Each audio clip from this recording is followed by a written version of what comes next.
welcome to High School Sports Unlimited. It's another week of high school football action and high school sports in general. We're with you every single week talking North Georgia high school sports. My name is Judd Hickenbotham. That is Morgan Lee. He is sports editor for AccessNorthGA.com. Been a busy week 7, wasn't it? Absolutely. Always a busy week. All the way around. All the way around. All the way around general. Some very good matchups. There's some very good matchups this past Friday, and some very good matchups, really good matchups coming up this Friday as well. We're going to get to all that. We are on for an hour as usual. We will get to this week's games that will be coming up. But let's go to last week's games first. And kind of the theme was big quarters. And we will start with the big matchup, really, kind of the headliner matchup in a way, Morgan. This is Flowery Branch against Habersham Central. Our cameras were at this game, and it was a huge second quarter for the Flowery Branch Falcons in that one. Yeah, absolutely. Habersham came in and took a 10-7 lead and really looked pretty dominant. And after a little bit of a slow start, and Flowery Branch just came out in the second quarter and turned it on and literally ran away with it. And it was 56-17 by the middle of the third quarter. And all of a sudden, you're like, goodness. Yeah, it happened fast, didn't it? Hab Central, you're talking about literally running away with it. That's what the Raiders have been kind of doing this year. Kevin Ellison, I'm going to give him credit. I'm going to give Hab Central's offense a lot of credit. They went up against a good Flowery Branch defense. Ellison still got his yards in this game. Absolutely. Still rolled to over 300 total yards of offense and had a couple just huge plays at a 77-yard touchdown run in the second quarter. Thing is that Flowery Branch's defense did just enough to slow him down in that big second quarter where they outscored Habersham 35-7, and that was really the difference because, as you said, he did everything he needed to do otherwise. Yeah, Ellison, I really think, and because we talk about him so much, he's going to get more. He's going to get more colleges looking at him. I sure hope so. I was talking to Coach Shaw after the game after I did my interview, and he was saying that. Georgia Southern is just now starting to recruit him. Really? And that his son, Jabo, who's down there as quarterback right now, is likely going to be an assistant coach down there next season. And he was calling Jabo and saying, get your hands on Kevin Ellison because he is a tremendous player. And it could be something. I don't know if Georgia Tech's going to look at him or not, but you look at option teams, and it's a possibility. And he might be a guy that maybe ends up playing running back at the next level. Who knows? Absolutely. Well, that's what he was his first 2 seasons at Habersham Central, so he's obviously very comfortable doing that. All right, Hab Central still on their way to a very good season. Flowery Branch, though, still perfect, still ranked top 5 in the state. Candler Coker, another good game for him. 6 total touchdowns. I mean, that's what the Flowery Branch offense is kind of set up for the quarterback to have big games. Absolutely, just with everything kind of flowing off of what he does. I mean, he can make his progressions and reads, and he'll find somebody that's running wide open somewhere in that offense. And if he doesn't, he can pull it down and likely get past the line of scrimmage and have plenty of open space because of those receivers just running everywhere. Yeah, absolutely. This game, like we said, our cameras were at it. Also, our radio guys were at it. Tony Schiavone had the call on AM 550. Candler Coker, he did it with his arm. He also did it with his legs a little bit. Coker has the man in motion, and he will hand off, or he'll keep the ball himself, take the handoff. He's got a first down at the 40. He's at the 35, 30, 25, 20, 15, 10, 5, touchdown, Flowery Branch, Candler Coker. 45 yards on a touchdown run. So right there, Candler Coker, he's a mobile guy. Maybe not Kevin Ellison, but a pretty mobile guy. After the game, Morgan Lee got to actually talk with the winning head coach for Flowery Branch. That's Coach Lee Shaw. What did he have to say after the game? All right, Coach, obviously, you talked about being worried about Kevin Ellison. He got his yards tonight, but y'all slowed him down when you needed to, and your defense played a great game, especially in the second quarter there. Talk about their effort first. Yeah, it was on the defense. We felt like our defense played really good against Kevin and that group because they play hard. They're very efficient offensively. We felt like if we could slow them down a little bit, we might could score enough points to stay ahead, and that's kind of how it played out. Absolutely. Your offense, 35 points in the second quarter. What was it that changed there between first and second quarter that made that difference? I think getting back in a rhythm. We didn't play last week. I think just getting back in that rhythm on offense. And we knew we had to put some points on the board because he's so dynamic. He could break one the distance any time. So, yeah, our defense played well. Candler, 6 touchdowns tonight. How does this game rate, against some of the other games he's played for you so far? He just continues to get better. He's a dual threat guy. I mean, he can hurt you with his legs, with his arm, but he's starting to make really good decisions. And, of course, we got some playmakers out there to catch the ball. Absolutely. Second half of the season, is going to be tougher than the first half of the season. You feel like you got it started the way you wanted to tonight? Absolutely. That's kind of the reason why we let those guys in. On into the fourth quarter, we knew Habersham could break one any time, but we had to get back in the groove of playing before we meet up with a really good Heritage team. I was about to say, tell me a little bit about a Heritage just looking forward. I know they're undefeated, but what do you know about them? They play hard. They got good skilled kids, good size up front. They do a great job. I hadn't really done a lot of homework on them because I was so worried about Habersham. Had to get through Habersham.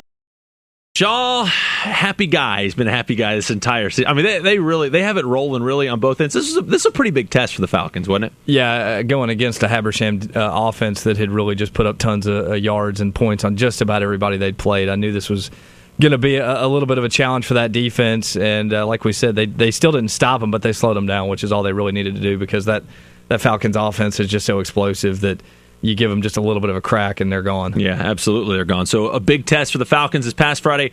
Another big test coming up this Friday as well. It's going to be a TV game. How many times have we seen these teams on TV? First time for Flyer Branch. But yeah, it is. But we've seen it a lot this year. We'll get to that in a little bit. Our preview is coming up a little bit later on. Another game, the Battle of Oakwood. This game was on radio as well. Yours truly got to call some of the action. West Hall got some pretty big plays from Mr. A.J. Stevens. Newton will hand it off. Stevens, he'll bounce it to the outside. He'll get to the 40. He's get to the 45. There goes A.J. Stevens.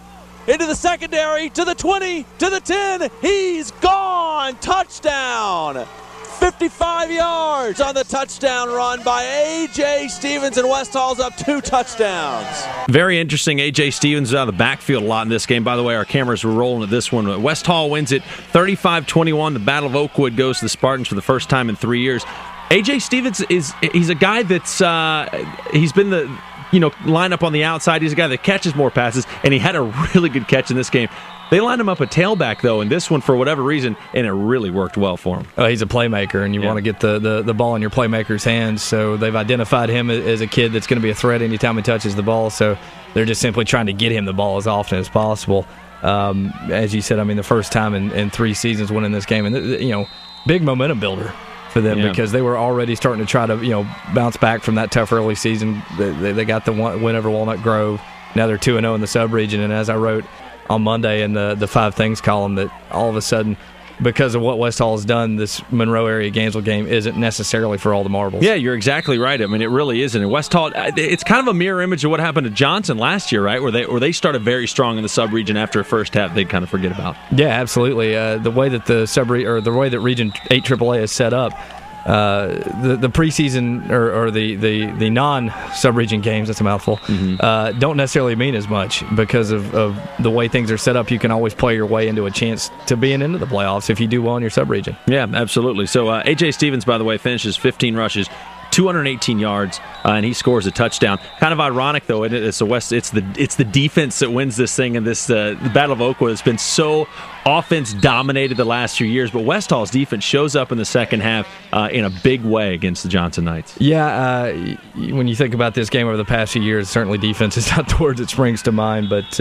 as you said, just a big performance from a defense that really they thought had some capabilities early in the year, but just had, for whatever reason, a tough go of it early. If they can really start to turn the corner, because they've got some size and they've got some speed, there's a good chance that that they'll be sitting there against Monroe and Gainesville and playing for something. Yeah, absolutely. Give Johnson credit.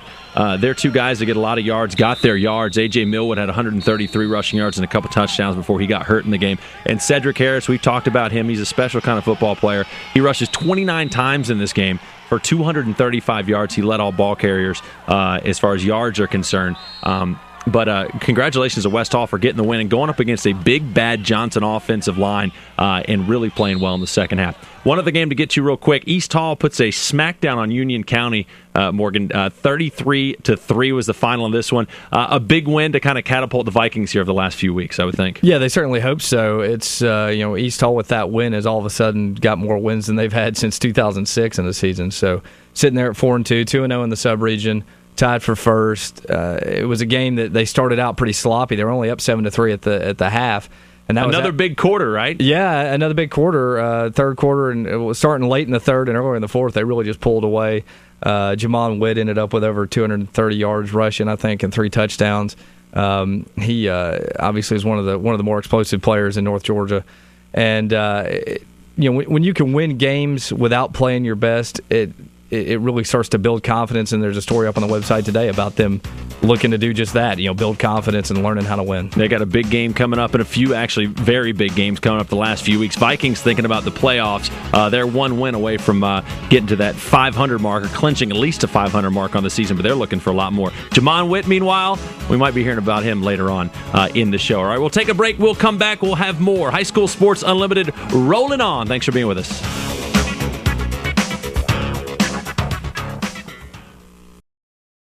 At the offices of Dr. Norman Peets, DDS on Green Street in Gainesville, patients have all their general dentistry needs explained. Ask about sedation dentistry. Dr. Peets' team of professionals puts you at ease. Dedicated, experienced, professional. He's Gainesville's family dentist. Dr. Norman Peets, 615 Green Street in Gainesville. Hey there, I'm Dr. Ron Wilson. At Wilson Orthodontics, we've helped thousands of people just like you get that perfect, healthy smile they've always dreamed of. And we do that by using state-of-the-art orthodontic technology. Children and adults love our exciting Georgia Bulldogs game room. Come in and experience the atmosphere. Our team is the best around, and they treat all our patients like they're part of the family. They were so nice to me. Call us today to schedule your free consultation, and I look forward to seeing you here soon.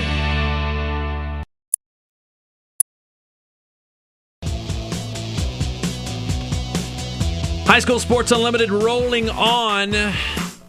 We will have your previews for week number 8 coming up here in just a little bit. Judd Morgan back with you.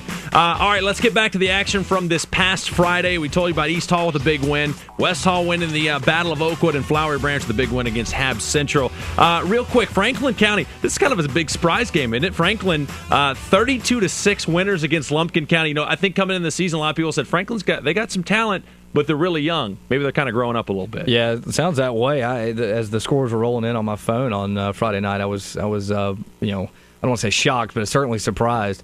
Lumpkin County, just from seeing what the email that Coach Jones sends out every week with the stats and everything, he just simply said too many mistakes against a really talented Franklin County team. Runs that triple option offense, so I'm sure they rolled up some pretty interesting yards. Yeah, I would say so. All right, next game to get to. North Hall goes to White County and gets a win, 28-14. Trojans just continue to kind of roll right along. Well, Morgan now 2-0 in the sub-region, and they're back to the 500 mark. So, whatever happened those first 3 weeks, I guess you can kind of start to forgive that, huh? Yeah, if you didn't already. As we said, things start over in 8 AAA when you get to the sub-region schedule, and I think North Hall realized that. Their players did, and have really kind of put that 0-3 start behind them.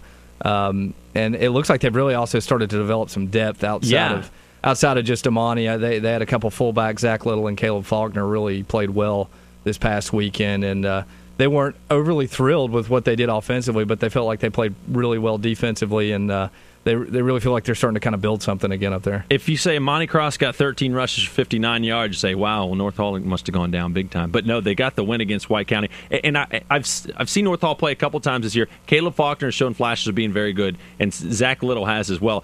Yeah, if they get some depth in there with that offensive line, North Hall just probably going to continue to just ground and pound it, wouldn't you say? Yeah, it'll be really interesting to see, obviously, this weekend coming up, and then late in the season against Stevens County, how that'll play out. But certainly with the offensive line playing the way it has been playing, and if the defense continues to play the way it's been playing, they've got to be, they certainly are leading the sub-region right now, and they've got to be amongst the favorites. Last season, that Stevens County game with North Hall was a pretty important game. This one, it could be a very important game. Meanwhile, Stevens County gets a win against a struggling Chestatee team. 28-0 the final of this one. Chaz Thornton does it again with 244 rushing yards. Stevens County is a very good team, and I think they hit Chestatee at the right time. Yeah, Chaz is now over 1,000 yards on the season and just really chugging along, one of the premier backs in the entire state.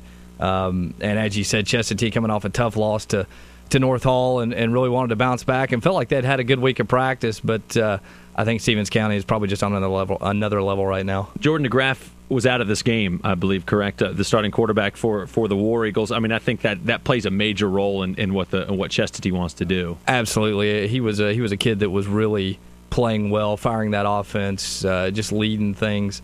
And, certainly you don't ever. Wyatt Burgess played a pretty good role when he came in, but to come in and get thrown into the fire against North Hall and then Stevens County, that's not how you want to start your varsity career. Yeah, you're exactly right. Stevens County, by the way, a very good football team getting this 28-0 win, and the voters are starting to take notice. We'll try to go through the polls here a little bit later. All right, our cameras were at the Gainesville game this week. We thought this one might be a blowout and kind of smelled this one coming. It turns out to be a blowout. They take on Oconee County. They win 66-7. More just ridiculous numbers from this offense all the way around. Where you want to start? Where you want to start in this one, man? It was outstanding. I think all you need to say is 707 total yards. Yeah, that's a good place to start. That's unbelievable. I just talked to Bruce Miller this morning and asked him, was that your best game of this the season offensively? He said it may be the best game we've ever played. Really? Offensively, yeah. It just seemed like every time they touched the ball, there you see Keontre Harrison going for God knows how far. It seemed like every time they touched the ball, it was a huge touchdown run, or pass. When Gainesville's playing like that, you just kind of want to sit back and watch what happens. And it seemed like Oconee County might have been doing that on Friday night. Yeah, absolutely. Here's the stat of the week. You want the stat of the week? Here's the stat of the week. The last 5 games, Gainesville's outscored their opponents 250-38. Not bad. Gainesville, I think at some point is going to get challenged. You might actually see it this Friday. We'll have to wait and see, but they were just way too much for Oconee County. This game was on radio as well, over on 1240 ESPN Radio. How about a 96-yard touchdown call by Mr. Joel Williams? Watson's going to roll. He's going to option out to Harrison. Harrison's got the near side of the far sideline. Harrison coming back in. He's to the 30. Harrison to the 40. Harrison to midfield. He's diagonally coming across the other way. Harrison down to the 20-yard line. Picks up a block. One man to beat. He stops. Goes back the other way. Dances around another man. Harrison, touchdown, Red Elephants. What a run. After that play, Joe Williams had to actually lay down for a minute. He actually got dizzy watching Harrison go back and forth across the field. And I think, by the way, if you watch this on AccessNorthGA.com, I think we had that touchdown run. It looked like it just a second ago. It did. Yeah. It looked like, and by the end of it, Harrison looked like he needed oxygen. But, hey, it worked for him. Red Elephants' offense just continues to roll. So they move on. They have a very interesting, could be a very tough game coming up on Friday. All right, Commerce gets another win. Our cameras are rolling at this one. Commerce 42-0 against a very struggling Riverside Military Academy team. But Commerce, another dominating win for them. Yeah, after being shut out in back-to-back weeks 3 and 4 weeks ago, they've now shut their opponents out in back-to-back weeks, starting in their Region 8AA campaign, and really look like they've kind of had a bit of a rebirth there. Getting it done where they want to get it done, which is on the ground. Cuddy Streetman had 183 yards of offense, 127 rushing, and Trey Greer, who's somebody who's really kind of come on for them, 66 yards on 10 carries, so 357 total yards rushing for Commerce. That's Commerce football. Yeah, that really is Commerce football. So they go out and get the win that they should have gotten against Riverside. 42-0 was the final score. Elsewhere, maybe one of the big, huge games around the state, North Gwinnett gets a 29-22 win against Norcross. Bob Spire, the head coach for North Gwinnett. My favorite quote of the week, man, was him saying, I don't even think we have a chance to win this game, to be honest with you. Yeah, did you like that? Yeah, I did like that. And then he goes out and wins the game. You see. He's, I won't say that he poor mouths really well, but he's always good for an interesting quote or two. Yes, he definitely is. So North Gwinnett gets the win, and that's the first loss for Norcross this season. Who knows? Those two teams might play again later on in the postseason. Jefferson with a big 48-14 win against Oglethorpe County. Brian Sheriff's doing it again. Not a ton of offense, really, for 48 points in this game. The Dragons, but they did enough of it. I'll give you if you have fantasy team around this area, Cayman Johnson was your fantasy stud. 18 rushing yards, 3 touchdowns. Not bad. Set him up nicely for some touchdowns. Yeah, absolutely. I mean, Bryant Sheriff's, for him, what we would think of as a pedestrian game for Bryant Sheriff's, 9 of 13 for 137 yards and 2 touchdowns. But 393 total yards for Jefferson, but they forced 3 fumbles. It's just it was a big bounce-back game for them and kind of a setup game considering what they've got coming this Friday. Yeah, absolutely. And we'll get to what they do have coming up because they do have a very tough matchup. Hey, give Lakeview Academy a lot of credit. They went against a River Ridge team that I think was 4-1 on the year. Lakeview had only 1 win. and made them sweat a little bit. 28-21 was the final on that one. River Ridge ends up getting the win. Banks County, this is a big win against Dawson County, 19-14. It came down the last minute of the game. Absolutely. For them to hold off a really high-powered Dawson County offense and get that win and move into a tie with East Hall for first place in the sub-region, really impressive, especially considering that's a brand-new coaching staff over there. A lot of the kids that are playing for them got used to winning under Blair Armstrong, but they've showed that they still know how to win under Phillip Jones, and that's an impressive team right now. I mean, Marquez Maddox has kind of turned into the playmaker for them, and Dean Ewing is just kind of a grinded-out tailback, and they're just doing the little things well right now. Yeah, absolutely. You want Banks County football talk? We got Banks County football talk. There you go. By the way, you can email us, sports@jacobsmedia.net.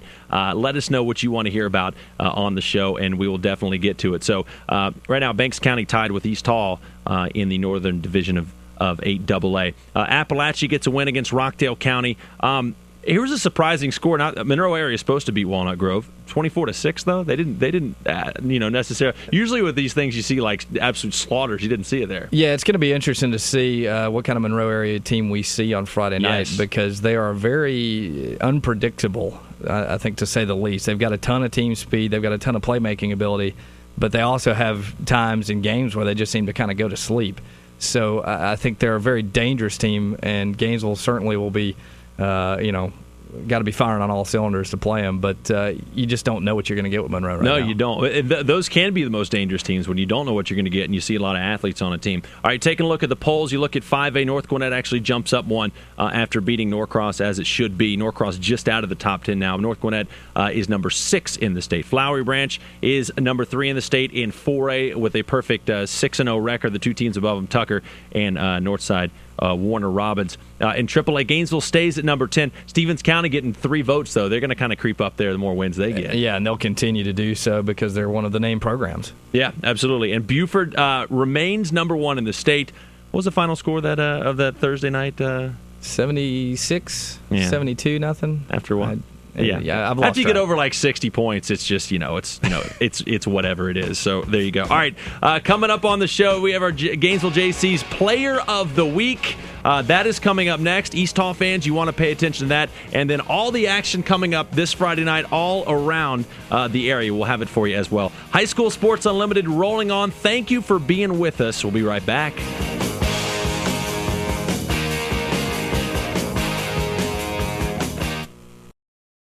At the offices of Dr. Norman Peets, DDS on Green Street in Gainesville, patients have all their general dentistry needs explained. Ask about sedation dentistry. Dr. Peets' team of professionals puts you at ease. Dedicated, experienced, professional. He's Gainesville's family dentist. Dr. Norman Peets, 615 Green Street in Gainesville.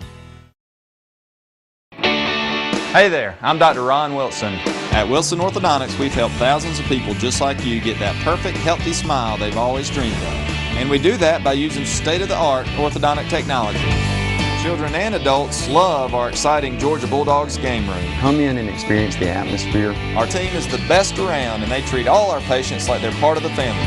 They were so nice to me. Call us today to schedule your free consultation, and I look forward to seeing you here soon. Do you have dinner plans? Come and enjoy casual fine dining right here in downtown Gainesville. Scott's on the Square welcomes you for dinner Tuesday through Saturday night. With only fresh, prime cuts of steak and seafood, Scott's on the Square guarantees you'll become a repeat customer. Ask about catering or scheduling your special event at Scott's on the Square, 110 Main Street. Call to make your dinner plans or make your reservations online at scottsonthesquare.com. Casual fine dining at its best is right here in Gainesville.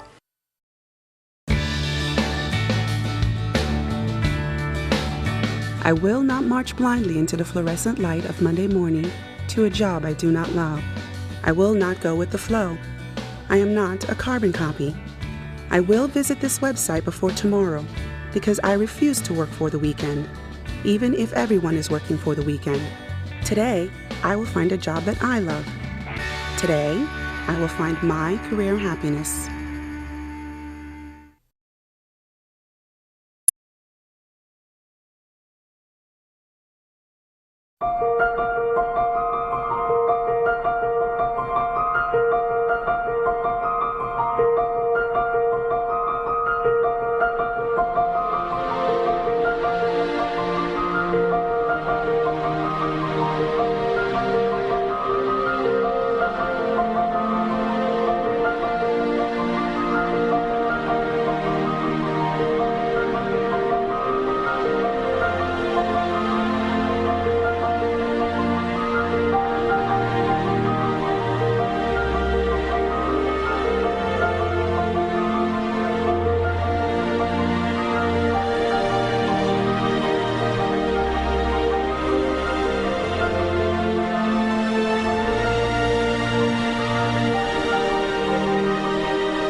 At the offices of Dr. Norman Peets, DDS on Green Street in Gainesville, patients have all their general dentistry needs explained. Ask about sedation dentistry. Dr. Peets' team of professionals puts you at ease. Dedicated, experienced, professional. He's Gainesville's family dentist. Dr. Norman Peets, 615 Green Street in Gainesville.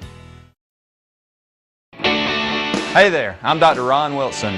At Wilson Orthodontics, we've helped thousands of people just like you get that perfect, healthy smile they've always dreamed of. And we do that by using state-of-the-art orthodontic technology.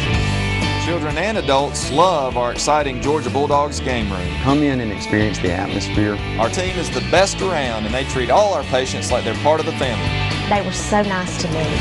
Call us today to schedule your free consultation, and I look forward to seeing you here soon. Do you have dinner plans?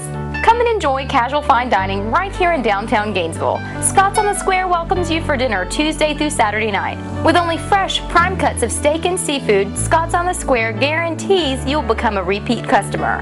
Ask about catering or scheduling your special event at Scott's on the Square, 110 Main Street. Call to make your dinner plans or make your reservations online at scottsonthesquare.com. Casual fine dining at its best is right here in Gainesville.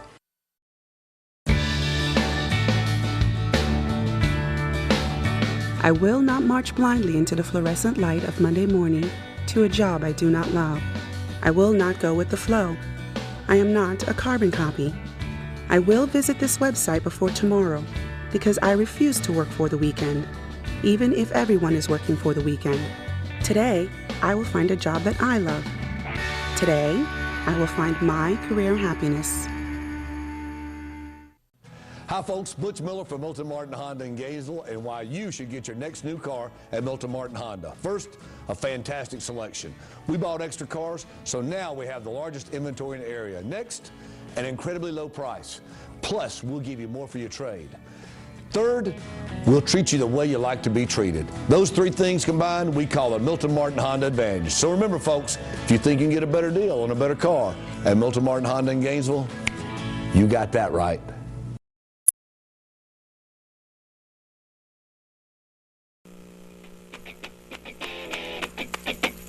And welcome back to High School Sports Unlimited. We're here every single week. AccessNorthGA.com is the place to go. You can see us on demand. Just click the little blue thing up there at the top on the Access, the main page. Or you can go to the High School Sports page, right, as well? Yeah, I post it once it gets posted within our various machinations. I post it on our website. So. And don't mess with the machinations, buddy. They're everywhere. By the way, we're also on radio. 1240 ESPN Radio is where you can find us. Thursday nights, 6 p.m., and Friday afternoons at 3 p.m. So if you can't catch the video, you can't see the video highlights of your favorite players and your favorite teams, you can also catch us on the radio. So there you go. 6 p.m. on Thursday, 3 p.m. on Friday on 1240 ESPN Radio. We'll be here every week. And you can email us, sports@jacobsmedia.net. Let us know what you want on the show. Ladies, let us know if you want to go on a date with our producer, Scott McIntyre. We'll talk more about that a little bit later. That's fine. They're lining up everywhere. All right, let's get to our Gainesville JC's Player of the Week. And we will go back to Rabbittown, where the East Hall Vikings were 33-3 winners against Union County. We've talked about him all season. Jamon Witt, in outstanding games, almost 200 yards rushing in this game, and that's just a ho-hum effort for him. Morgan Lee got to sit down and talk with Jamon Witt and give him his award. Well, Jamon, I know obviously it's been a good season so far, but y'all are by no means finished yet. Talk about what y'all have accomplished, but what y'all are looking for in the future. We're looking for in the future, going to the playoffs, state. That's the number one goal. So we've been doing good so far, so we're gonna keep it up. Yeah, obviously, you kind of burst onto the scene last year. You've kind of kept that going this year. Talk about what your expectations were coming into this season. I mean, for yourself, for your team. But this year, we started out like we saying we're going to be state champs. So we start practicing like state champs. Then after we start practicing, our first game came, we showing how we're going to do it. And that's how we're going to get there and how we're going to get to be a state champ. Gotcha. I know obviously in the past, East Hall's always had some athletes, but talk about your offensive line. It seems like they've opened up some good holes for you this year, for you and your fellow backfield mates. Talk about their job. Oh, our offensive line, they doing great this year. Like, they blocked for 6 seconds this year. They stay on block for a long time, so they open the hole. just for all our running backs to get in there and to do something, make something happen. You know, y'all are sitting here now at 4 wins, 4-2 on the season. You know, eclipsed last year's win total already. How exciting is it right now around East Hall football? Yeah, great. We 4-2. We hadn't had that in a long time. 2-0. So we're gonna make a big difference after this week. Even if we're gonna do good, but we gotta do better and outstanding. And we keep on doing what we're doing, blocking. We have a good opportunity. Absolutely. What do y'all need to? What do you feel like y'all still need to improve on to get that sub-region title? Oh, we gotta keep on practicing harder. That's the only thing. Stay on blocking a little bit longer. And when we do that, we got it. Gotcha. Well, listen, I appreciate your time. Good luck on the rest of the season. Yes, sir. All right, there you go, Jamon Witt. Thanks for being with us, Jamon. And another outstanding game for him. Great interview in the rain, but you didn't even ask him about the flat black helmets, those sweet East Hall helmets, man. I love those things. If I have to hear about those flat black helmets one more time, I swear I'm going to get one in here and just wear it for the entire show. Yeah, all right, that's fine. East Hall, I think they have outstanding uniforms. All right, so thanks for being with us, Jamon, and good luck the rest of the season. Vikings, a very, very good football team. All right, let's get to some other. Let's get to the action coming up this Friday. Last week we talked about Flowery Branch kind of being the marquee matchup. Flowery Branch kind of taking the. The beginning of the season was Buford the marquee matchup every time. Now Buford's just off murdering people. So you got not literally. Flowery Branch though seems to be that team. 2 weeks in a row, Flowery Branch has to go on the road. They got to go to Conyers, and they have to face an undefeated Heritage team. Kind of break this thing down. This is a game that Flowery Branch won pretty easily last year, but they come rolling in. They're rolling just fine, but so is Heritage. Very different Heritage team, I think, this year than what they saw last year. A lot of the same guys, but those guys are older and a little bit more prepared, I think, to take on Flowery Branch this year. Kwame Stanley is the big running back for the Patriots, who's just had an outstanding season. I mean, if it weren't for what Kevin Ellison is doing up at Habersham Central, Stanley may be the 8-4A player of the year. But it's going to be interesting to see how they can handle, again, Flowery Branch's fast strike offense, and with the defense, what they've been able to bring with just the athleticism and the big hits. It should be exciting to see. I mean, it's an 8:00 kickoff just because it's on television. Yes, so it is. I think we're all going to get a chance to maybe take a peek at that one. Was Flowery Branch on TV last year at all? I'm trying to remember. Other than of course the. Well, I don't even know if they were in the playoffs. I don't think they were on live television at all last year. I'm wondering. I mean, that's the only ththing that I could see. And and Heritage is a good team, and they're number 10 in the state.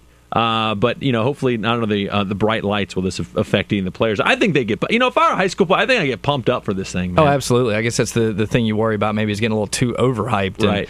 And forgetting what you're supposed to be doing and not staying focused. But there's one thing Flowery Branch has shown that, especially with the move up to 4A last year, they can stay focused on the task no matter who they're playing. Yeah, absolutely. I think Coach Shaw will have them ready to go. That should be a good matchup. Number 3 team in the state, Flowery Branch, they're 6-0 against the number 10 team in the state, Heritage of Conyers, at 7-0. That game is in Conyers, and 8:00 kickoff, 5:50 a.m. is where you can find that one. That one will be on radio. You can watch it on TV if you want to. Make sure you listen on radio. All right, we talked a little bit about this matchup in the last segment. Morgan, Monroe area going to be at Gainesville. What Monroe area are you going to see? On paper, it looks sexy, man. 5-1 Monroe, 5-1 Gainesville is the number 10 team in the state in AAA. But that's the big question, right? Is what kind of Monroe team is going to end up showing up for this thing? This is the big matchup last year, and maybe it could still have some kind of impact as far as the subregion is concerned. I think it definitely will. But Monroe area 2-0 in the subregion. They didn't look that good last week against Walnut Grove. Yeah, as we said a little bit ago, they've been kind of a Jekyll and Hyde type of team this year, where they've got the athletes and the explosive ability and the speed to punish anybody. Whether they can, kind of do it consistently has been the question. And I think a lot of us are just going to have to wait and see this weekend. Playing a Gainesville team that has really taken care of business since that Buford loss, bounced back and kind of made everybody believe again that, Gainesville is going to gun for another region title.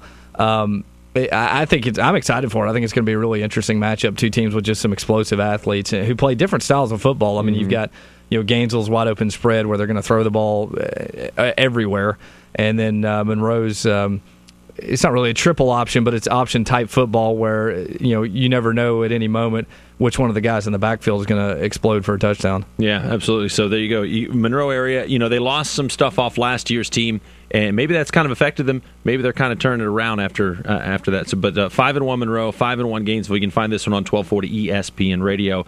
Joe Williams and Mr. Harper LaBelle will have it for you. All right, this is maybe the most intriguing matchup of the weekend, as far as I'm concerned. I mean, you got a 3-3 Chestatee team going on the road at Franklin County against 2-4. This is a monster game for a War Eagles team that looked really, really good at the start of the year. They still have time to turn it around, but they're catching Franklin County at kind of a scary time right now. Yeah, Franklin County just coming off that big win over Lumpkin County, and if as you said, if you're gonna get them, you don't want to get them when they've started to build some confidence, and certainly they will have done that after an impressive win over Lumpkin.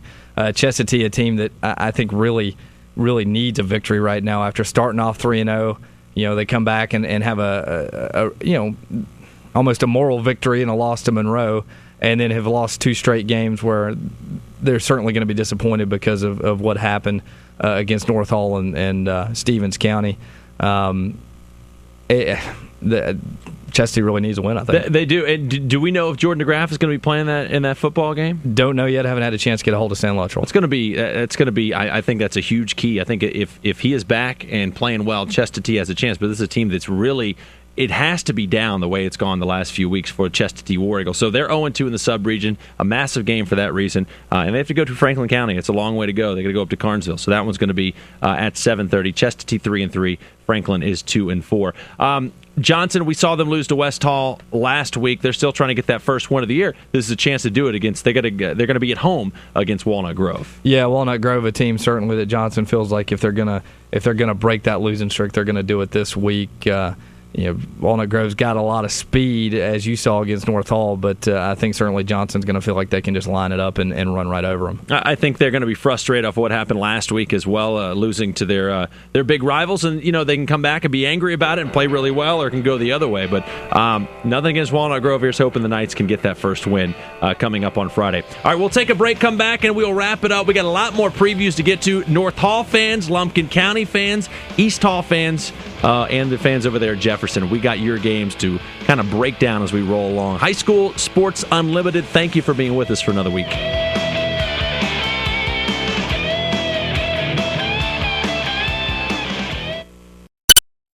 At the offices of Dr. Norman Peets, DDS on Green Street in Gainesville, patients have all their general dentistry needs explained. Ask about sedation dentistry. Dr. Peets' team of professionals puts you at ease. Dedicated, experienced, professional. He's Gainesville's family dentist. Dr. Norman Peets, 615 Green Street in Gainesville.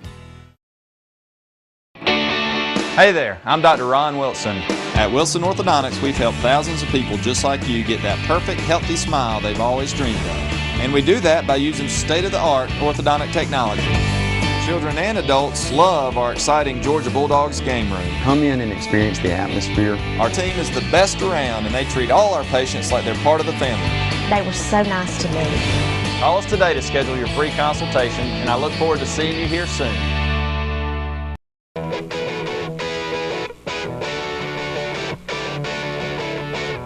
All right, High School Sports Unlimited. Again, you can find us on radio 6 p.m. Thursday, 3 p.m. Friday on 1240 ESPN Radio. And we are on accessnorthga.com on Wednesday afternoons, and you can find us on the page to get everything you can, which is right there on the main page for accessnorthga.com. Just click the little blue tab, and you can find Morgan's shining face for an entire hour. Unbelievable. Also, some great video highlights. Great job this week by you and Scott McIntyre. Well, thank you, down sir. on the field. Thank you.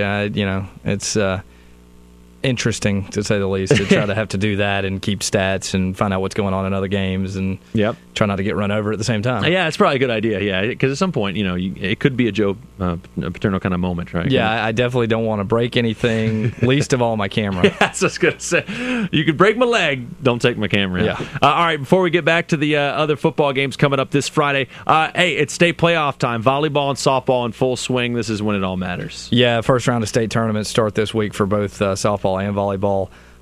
We've got a number of softball teams around this area that have been just top of top of the charts for a while, especially Buford going for their 5th straight state title. Now, they got knocked off last week against GAC in the 6AA tournament. That doesn't really mean a whole lot. I mean, except for the fact that they may be playing GAC for the state title, and they're coming in angry when they get down to Columbus. I mean, they're a much younger team than they have been in the past, but they got a couple freshman pitchers who most programs would drool over. And at the same time, you've got Union County, who finished 2nd last year, and it looks like Buford and Union may be matching up in the 2nd round. So some big games certainly coming up. Dawson County, Fannin County. White County, obviously, in AAA is back in. They're the defending AAA champs. Their offense last year set a state record for home runs. They're actually above that mark at this point this year. Really? Yeah. Just driving the ball out of the park, and they've got speaking of early rematches of state title games. Well, they're playing Allatoona, who they played last year in the state championship game in the 1st round. Wow. Today. So today being Wednesday, and so again, some big matchups. Habersham Central, Franklin County also involved. Then you move over to volleyball, and we don't have any state champs around here, but we've had some teams that have made some deep runs in the playoffs. Like North Hall went to the Elite Eight last year; they're back in it. West Hall, Buford, Jefferson all played in the playoffs last year. They're back in. Gainesville's made a nice push, and they're into the playoffs for the first time in a while. So it's just a very big night for me absolutely. Tonight. Very big night. And it could be a very big weekend as well. So good luck to all the local teams. Go to accessnorthga.com, the high school sports section, and Morgan will have all the summaries for you. Yes, I have a very dedicated group of folks who are helping me out, and I thank every one of them. Yeah, absolutely. All right, let's get back to some of the gridiron matchups coming up this weekend, coming up this Friday. North Hall going to be on the road. They're going to be at Lumpkin County. This is another very intriguing matchup. Coming off that big win against White County, 28-14 last week. Trojans got back to 500. They're taking on a Lumpkin County team that's 4-2, but a team that got smacked pretty good by Franklin County last week. Yeah, it's going to be interesting to see up at the old burial grounds how North Hall handles. I think it's going to be a very interesting game. Two teams that obviously like to run the ball a lot. Two teams that have big playmakers in Amani Cross and Ian McIntosh. I think they match up pretty well, and I'm expecting a pretty good game. I'm kind of seeing, and I'm sure they don't have this, but North Hall players, they have this little checklist. All right, they beat us last year, and they beat us last year, and one by one they're checking them off. And this is another one. Lumpkin County got the win last year, 34-26. North Hall leads the overall series, 16-7. Ian McIntosh could play a big role in this game for Lumpkin County. He didn't do much last week, though. He didn't get much of a chance, really, to be honest with you. They fell behind pretty quickly, and were playing catch up the whole game. So certainly it was rare to see him not get a number of big plays, but certainly North Hall will be gunning to close him down this week. At the same time, Amani Cross didn't do much last week either. So there you go. Your two big horses, they were in the stables for a lot of last week. They should be ready to go. All right, Fannin County going to be at East Hall. Vikings at home, 4-2 on the year, 2-0 in the sub-region. They're taking on a Fannin team that's 3-3, 0-2. That's not the kind of Fannin County record you usually get for those guys. Also a Fannin County team that's trying to figure out the head coaching situation at the moment. Kind of a strange deal up there as far as Clark Drennan was apparently, according to Georgia High School Football Daily, was let go just a couple hours before kickoff last Friday. And that's bizarre. Yeah, I have not had a chance to contact anybody at Franklin County. I've sent some emails, have not heard back yet. But as of right now, the athletic director is in charge of the team. But, just talking to East Hall's coach yesterday, Brian Gray, he's like, it doesn't matter. Mm-hmm. Fannin County's got a lot of kids that know how to win ball games. And after getting beat by Raven County last week, they're going to have something to prove. So Brian Gray was just like, this is just my worst nightmare. I'd much rather have them coming in, just rolling and feeling like they might be able to take care of us, but instead they're going to be motivated. Yeah, well, I think I think East Hall's going to be motivated as well. You're talking with Jamon Witt. They're thinking playoffs. They're thinking about doing something. So Vikings at home, they can go to 3-0 in the sub-region, really be setting themselves up well toward the end of the season. That game will be in Rabbit Town. All right, as good a matchup as you're going to find around this area. Elbert County is going to be at Jefferson. Elbert 6-0. 3-0 in the sub-region. They're coming off a blowout win against Hart County. And you got Jefferson that's 5-1, had a good bounce-back win against Oglethorpe County. This is a sexy matchup right here, buddy. Yeah, it should be. And again, kind of like when Jefferson matched up with North Oconee, you've got a real juxtaposition here between these two teams because I mean, Elbert County is run some more, and they should be with a guy like Tyshawn Dye in the backfield. And then Jefferson is just as multiple offenses you're going to see between Sheriffs and some of the guys that got running the ball, and Drequan Sewell and Tristan Jackson. It should be exciting. I mean, Jefferson, if they're going to make a statement this season, I mean, it looks like the way things are shaping up, they're going to be, in with a chance to make the playoffs. If they can pull off a win here, they'll be in with a chance to win the region. Mm-hmm. So if they're going to make a statement, it's going to have to be here. I think it is. And, Jefferson, they lost 2 weeks ago to a very good North Oconee team, and they won last week against Oglethorpe County, where they put up 48 points. But, you and I looked at the offensive stats in that game. They weren't the eye-popping stats that we saw at the beginning of the season. So maybe Jefferson's winning a little bit different way. Early on in the season, T. McFerrin's talking about, I'll take the big play, but, like some longer drives. Maybe that's kind of the way the Dragons are doing it this time. Yeah, certainly. I think, frankly, as long as they're scoring, he's going to take it no matter how it comes. And I just... certainly Elbert County's defense is going to be concerned with how to slow that Jefferson Dragon offense down. Large game coming up at Tiger Stadium in Commerce. Commerce going to be at home 3-3 on the year, 2-0 in the sub-region. They're taking on Athens Academy, who's 4-2 and 1-2. They're coming off a big win against Social Circle, but hey, Commerce is coming off a good win against Riverside.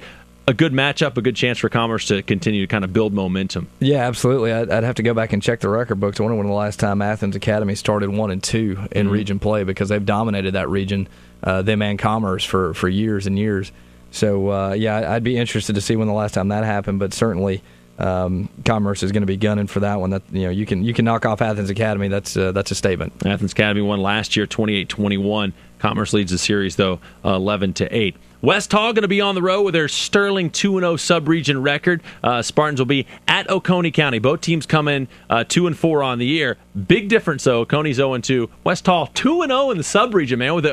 They're sitting pretty with a pretty good chance to go 3-0. Absolutely. I mean, the confidence that they must have built over the past 2 weeks, I'm sure, has been huge. Haven't had a chance to talk to Coach Mike Newton yet. I'll be calling you later today, Coach. Be ready. Yeah, it'll be interesting to see. I mean, a couple offenses that certainly have some athletes. Oconee, I don't know what happened last week. Gainesville obviously is really good, but I don't think that Gainesville even expected to dominate Oconee like that. So I'm not sure that was necessarily a great indication of how this game is going to go. Yeah. We'll see. A.J. Stevens, let's see if he's in the backfield again. He was electric this past week against Johnson. And forgot to mention, by the way, Rico Jones with an enormous 75-yard kickoff return for a touchdown right at the end of that first half. You just Rico. I'm about to say, you just want to say Rico Oh, again. Rico. I love saying Rico Jones. So Uncle Rico? No, not Uncle. No, not Uncle Rico. All right, so that game is going to be at Oconee County at Warrior Stadium in Watkinsville. Good luck to the Spartans in that one, trying to go 3-0 in the sub-region. All right, Raven County at Banks County. This is a big game as well. Banks 4-2 on the year. They're 2-0. This is a pretty good matchup against a Raven team. Absolutely. Ravens coming off their big win last week. Yeah, Ravens a much improved team this year.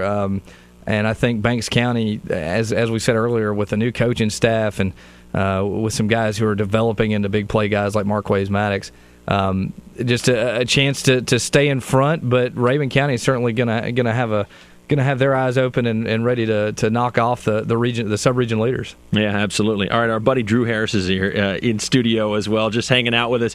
His White County Warriors going to be on the road at Stevens County. He says that White's been kind of snake bit this year, 1-5 on the year, but I think they're better than that record. They're taking on a very difficult Stevens County team that's 5-1. Yeah, certainly. The chances I've had to talk to Coach Bill Ballard up there, he has kind of lamented the fact that it's just. I guess it's kind of what you expect with a new coaching staff. A new system that kids are learning, and a bunch of new kids. Frankly, there's going to be growing pains, and they've showed a lot of glimpses of some nice stuff. But turnovers, penalties have kind of hurt them.